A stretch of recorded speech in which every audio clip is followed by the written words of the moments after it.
up. Hi, guys. So this is all about HR, and today we're going to be talking about organizational behavior. So on my right, I'm going to be introducing Makhutso Moepeng, the overthinker of the group.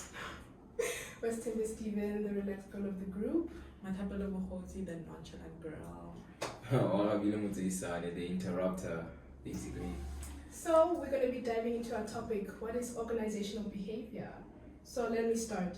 So organizational behavior is basically the study of individuals and how they interact with the environment. Mm-hmm. So anyone would like to add on to that? Yeah, because there are factors that contribute to the organizational behavior, which are personality traits and the motivation, the values, the decision making, or basically creating a culture. Yeah, basically. So I'm going to be diving a little bit more into depth with what organizational behavior is. So I'm going to start with the three main levels of analysis. So it's micro, meso, and macro. So let me start with the micro. So micro is basically the focus in the inner part of the organization. So it focuses mostly on the individuals, the decision making, the management of diversity, the performance. Basically, I'm going to stop until there. I hope you get the story. So the next point is my meso. So meso is basically more about your groups. Yeah, in the organization. So now we're going into the meso levels. Yeah, through That, that. yeah. Okay. So now meso is talking about the groups, which is mostly about decision making as a group, right? Being involved in decision making, bringing the managers as well. Again, like I said before, managing diversity and understanding the culture a little bit and the environment of the organization. And lastly, now we're going into the micro level. So the macro level is basically like the outer part of an organization, the bigger part of what makes an organization. Remember back in high school and stuff when we used to do the micro, the macro, and and when I think about it, it's basically something like the same. But it's just that now we just go like into like deeper detail. It's like the micro is like the internal or and then macro is more the external. Yeah, You have no control over it. you have no control. Yes, okay. So macro is mostly the culture, the environment, the physical aspects that actually make up more of the organization's behavior. Yes. So now we're going to dive into topic 2, which is motivation and factors that influence to job satisfaction and theories that impact motivation in the workplace. Okay. The first one being Maslow's hierarchy of needs. But before we dive into that, yes, we need to get into where it started. Oh, okay. Yeah, which is back in the 19th century. Yeah, and they just figured out that we need to find ways to motivate employees to come to work every day. Hence, there were theories that had to be done and studied. Yes. So basically, focusing mostly more on the employee's well-being to actually get to the success of the organization as a whole. Yes. There we go. And Maslow's hierarchy of needs having 5 levels: psychological needs, social needs, safety needs, esteem needs, and I forgot the other one. Let me add on to you for that. Isn't it like the psychological needs? Physiological or Physiological. physiological. The basic needs. Feelings, of human needs. Yeah. Wait, are they 4 or 5? And the belongingness. Belongingness. That's and 5. self-actualization. Which is the last step. Yes, of like having personal. But if you say socializing, social needs and belongingness, isn't it like the same category? It is. They are. They are the same thing. Socializing is more like how you're going to interact with people, and Yeah. then belonging is you wanting to feel like you belong in some sort of a group of people. Being filled in. Yeah. Because there's like it's like A triangle. Yeah. Yeah. And the next theory is being Hasberg's two-factor theories, of the hygiene of the workplace and how safe workers feel in the workplace and if they should trust the policies conducted in the workplace, right? Can I add on to that? Yes. So when you talk about the Hasberg's needs, are you talking about like basically the policies that kind of make up why an employee should be working there, how should they be safety working needs, if they're going to be Okay. safe, healthy, and well taken care of in the workplace, which motivates employees. Yeah. So can I ask if you were to make like an example or a crucial example, how would you go in into the hygienic or the motivation or whatever, how deeply can you go into it? It's like employers taking safety precautions. If you work like underground, there have to be precautions made, and you have to have a medical aid as an employee to make sure how you feel safe in the workplace. Okay, so do you mean like basically now are these the factors of if you're working underground mining? Do you Yeah, mean, it's an example. okay, yes. Do you mean like safety gear, boots, and Yes, and stuff like that, and medical aids, so that whenever you get injured, you know that you're covered. Isn't it okay? And even financial safety, it does fall onto that. Like in the long term, you know, when you're done working, you're gonna get pension fund, retirement fund, and stuff like that.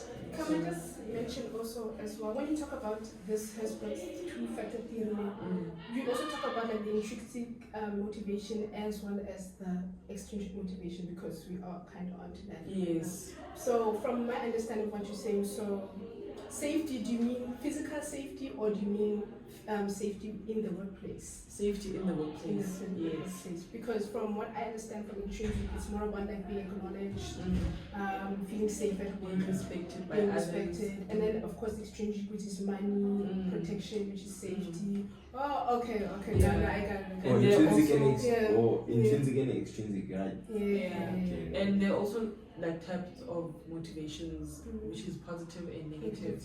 And positive impacts negatively on like the employees. The negative one, they impact negatively badly on the employees. Yeah. Okay. Yeah, I think So now we're going to perception and decision making in a business. Perception and the influence of perception on decision making and the judgments that people make within the workplace. As people, we work very hard as professionals to make decisions and to carry ourselves in a good way, in a positive good way, to not influence negatively on the organization. Especially the reputation. Yeah, Okay. it matters a lot. the influence of perception on decision making and people's judgments within the workplace. Perception is the way people see us from the outside. They might see us as these human beings that are robotic or whatever. So perception is very important. Understanding perception means individuals go through to organize and interpret sensory experiences to make sense of their surroundings. And there are three elements that affect perception: the perceiver, the target, and the situation we're in. The perceiver is someone who sees, right? Someone actually receives. Because basically, let's say you the one who's working in an environment, and I'm the one who's looking at you. I'm basically looking up to you or something like that. Because you create, or you are a reflection of the organization. Yeah, basically a reflection of the environment. And stereotyping is also a part of perception. And by being biased, and that's where our human behaviors causes errors. Yeah. Yeah. You think you know, And you but don't you know. don't know. And So you don't know. yeah, you just like And human behavior is also caused by internal and external factors that affect us, like distinctiveness, conscientiousness, and the environment. and the consistency. You have to be consistent in what you do.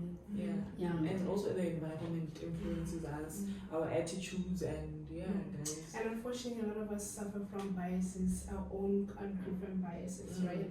We also have our own selective perception, right? Which makes it a little bit more difficult to kind of deal with organizational behavior. And again, that goes back to diversity management, So then there's also obviously other terms that affect organizations, which is selective perception, the halo effect, and the contrast effect, and lastly stereotyping, which are errors made by other people. So there we go. So these errors are done unfairly due because of, let's say, performance reviews. Let's say, for example, I don't want to go too deep. Let's say you're a black lady, right, and you're working at a very much a high corporate company, they're always on time, they're always fast, they move, right?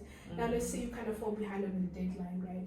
So now they're going to stereotype you as that person as, oh, she'll never do her work on time, or she's always late. So or they expect they expect that, right? They always wanted that to happen. So it's actually very much important to kind of communicate with each other, especially top to bottom communication with management and us as employees as well. Yeah, that also plays a role as well. And common errors like the halo effect are based on a single characteristic. They don't they are not broadly viewed. They focus on one thing that can be very not fair to individuals. For example, let's say charismatic. Wow. Jolly, like you can go to that person. You agree upon anything. Yeah, you agree on everything, right? right? He's just like that. And there's so much to people that they one thing that they display. Maybe that's just a form of the way they protect themselves against the community. So basically, you're saying that these people they categorize you like according to like the big five, basically. We all know the big five. Yeah, the ocean. The ocean. The ocean. Okay. Open consciousness. Extroversion. Oh yes. So basically, what you just did, like the charismatic one is the agreeable. Most of the time, they are the agreeable ones. And openness. And openness. In a way. And then so like now we run into the person fit, person job fit. Basically, this one falls under the importance and the effect of linking individuals in the workplace to their job. To their jobs. Yes. Okay. So the first one is always the person job fit. Now let me explain to you this. I need you guys to these ones I need you guys to hear me, because there's a difference. There's person job fit and there's person organization fit. Okay. There's two of them. It's not a difference, but it's a slight difference. But it needs to be established in a way that. Okay, do you mean individual fit and then there's the organization fit? It's basically that.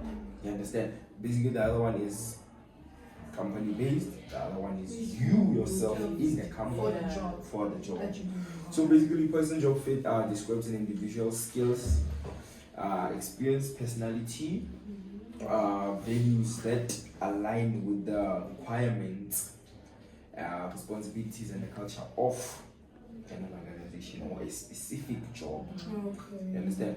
So if you go through into it, these person job fit now, it has a slight advantage into the company, especially a person who fits in or who feel that they have already fitted in the company.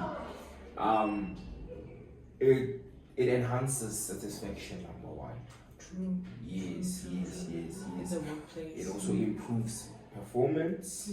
It also lowers turnovers, and it also has the organizational growth. Increasing the supply of the business. You understand? Yeah. And in other words, is that when they say that it enhances job satisfaction, they basically referring to things such as the more you feel that you fit in, the more that you feel that you're compatible, you can do your job on time, you can reach deadlines. More productive.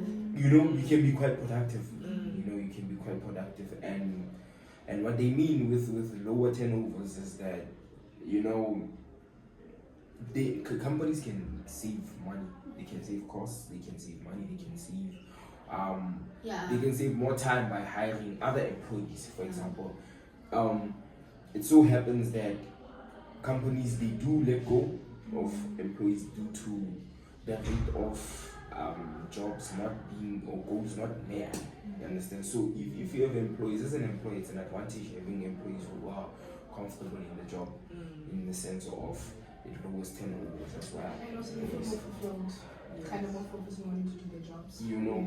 So it's kind of mobile. It's kind of, it's like a wheel turning. And organization growth also means that the business objectives are being met because employees are happy in the tasks that are given to them and stuff like that. Yes, basically, yes. Actually, that's 100% correct. And then person organization fit. Yes, person organizational fit is well known as PO fit. In a way, it is essential, compatible between employee and an organization. Right? An individual's beliefs, values, with the mission, values, and ethics of the organization. I don't know if you guys understand. So does this kind of align with what the organization is all about? Let me tell you, okay, that's a good question. Let me break this down to you. You as an individual, you believe, you have your own values, you have your own beliefs. But remember, it's like slightly creating organizational values. I don't know if you understand.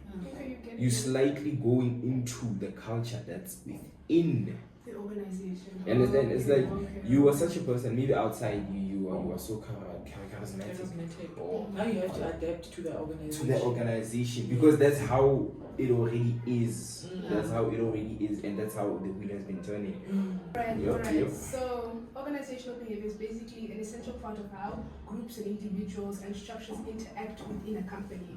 Alright, so it is very important to study organizational behavior because number one, it improves communication, motivation, decision making, and the overall satisfaction of employee well-being, right? Okay.